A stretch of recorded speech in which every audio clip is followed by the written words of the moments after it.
لا لا دلوقتي اسمع بس كلام. اي حد في دماغه ان احنا لا لا لا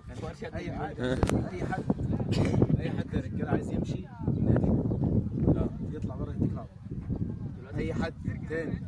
ما انا مديله من اي حد في دماغه اي حاجه او عايز يمشي يتكل على حد في دماغه السنه دي هيلعب بدماغه برضه. شوف اي نادي ماشي على دماغه. تمام ما تعبناش وبناخده دورات. الراجل ده عارف الدوره ثمنها كام؟ الدوره ثمنها 8000 ونص و11000 و20000 توصل لغايه 50000 عشان انا اخد الدوره واتعلم منها. ويجي واحد يعارضني في اللي انا بكلمه، لا يروح يشوف نادي تاني. بصوا يا جماعه خلاص يا ريس، معلش هو الكلمتين بتوع اللي قبل التمرين دول بيبقوا رخمين وتقال، انا عارف، بس بنستحمل بعض عشان خاطر الامور تبقى واضحه. تمام، كل واحد يبقى عارف حقه واللي ليه واللي عليه.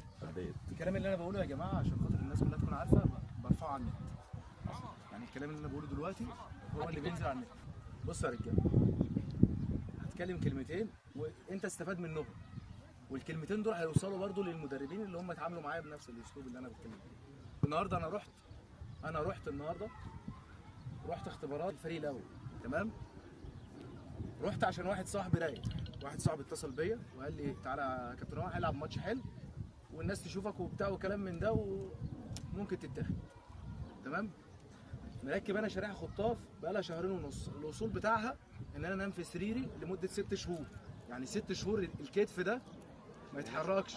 فرحت لعبت الماتش، الكره طبت ما خدتهاش، مع ان الطبه دي انا احسن واحد يعني الحمد لله. السنه اللي فاتت الطبه دي ما بتنزلش، طبت ما دخلتش معاها لان في 2 جامدين داخلين ممكن يخبطوني في كتفي، ممكن يخبطوني مش عارف ايه.